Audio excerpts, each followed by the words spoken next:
Sa inyong lahat. So ngayon, pag dun sa pagbukas natin ng Revit, hindi siya agad-agad nagkakaroon ng mga Revit families natin. So paano natin yun paparaanan at paano tayo makakuha ng full na Revit family ng ating Revit.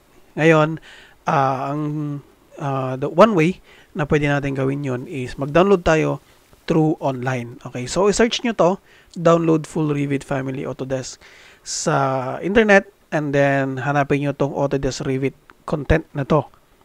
So click nyo lang to, and then from Revit 2024 to 2020, pwede nyong i-download directly dito. Pag click nyo to, okay, hanapin nyo yung content na pwede nyong i-download. Yung mga iba dito is French and German. So, hanapin nyo yung sa UK at saka sa American. Okay, sa US English, ito to. At saka UK, ito. Pwede nyo i-download yan. But, if you are using yung ating, balik natin to, if you are using yung ating Revit 2026 and 2025, kailangan mong pumunta sa Autodesk account mo. Okay, click mo to.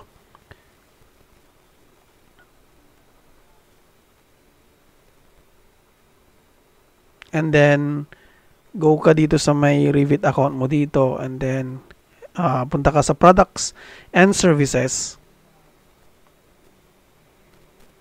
And then, here sa search, hanapin natin yung Revit. Okay, click natin yung Revit na yan. And then, ito yung pupuntahan natin. From this Revit na installer, click natin tong view details dito. From this, meron tayo ng mga available downloads dito. Meron din tayong mga extensions dito, but we will be going to the libraries. Ito. So, hanapin natin yung UK English Content 2025 at saka US content na to. So, download ko na to kanina, pero ito yung i-download natin ngayon. So, click nyo lang yung download na yan, and then magda-download yun doon. Okay? So, antayin natin yan matapos para ma-install natin siya.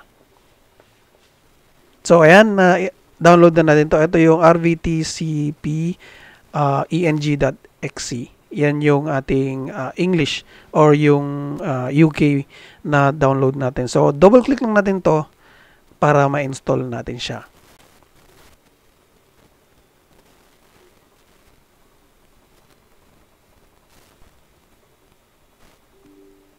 Yan, click nyo lang yun, yes. And then, wait natin siya para mag-install. So, click nyo install.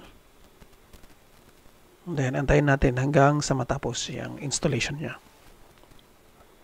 Okay, so natapos na yung installation ng UK English content natin sa Autodesk Revit 2025. Click lang yung finish natin dito. And then, tignan natin kung na-install nga ba siya. So, punta tayo dito sa Revit. Na-open ko na yung Revit ko kanina. And then, we can go to this insert and then load family na to. So, hanapin natin. So, meron na siyang UK and US. So, paano nyo mahanap yan? Okay. So, dito sa atin, meron kang load family shortcuts dito na family template na yan. Pero kung hahanapin mo yan, nandito lang naman siya sa local disk natin, program data, Autodesk, Revit 2025. Ito, nandito siya. And then, hanapin mo yung sa my libraries. Ito, libraries. And then, dito tayo sa English. Dito sa English, meron ka ng installed na UK at saka US. Okay, meron din yan dito sa may Imperial, may US lang dun sa Imperial. Kasi yung Imperial natin yung mga inches, ganun. So, dito sa may English natin, meron na rin yung UK dito. So, meron kayong mga annotations, okay, yan, architectural, nandyan lahat yung mga yan, okay. Pwede nyo i-download yung mga yan. You have also structural, ay mga annotations natin ng structural, ay para hindi kayo download kahit na wala kang internet, pwede nyo hanapin.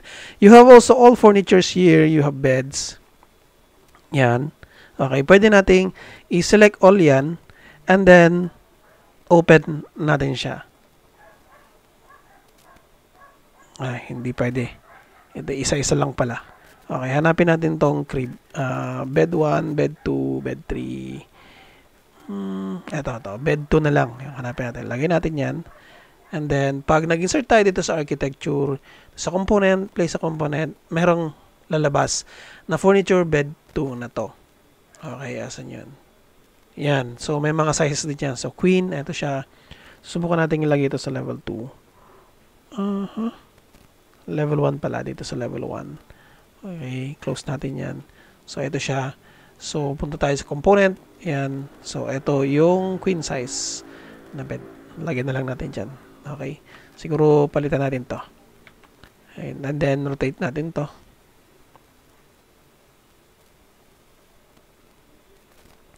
Then move na lang natin to. Dito. Yan.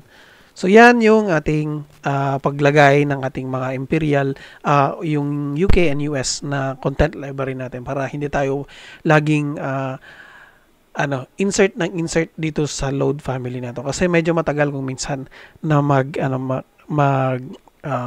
load yung ating internet, especially kung wala talaga kayong internet. Pwede nyo nang i-download yan pag nagkaroon kayo ng mas malakas na internet or nakapag-connect kayo doon sa mga mas malakas na internet. So far, yun lang muna ang gagawin natin for today. Sana nakatulong ako doon sa paggawa ninyo ng inyong mga projects at sa paggamit ninyo ng Revit. So, hanggang doon na lamang and have a good day everyone. Thank you.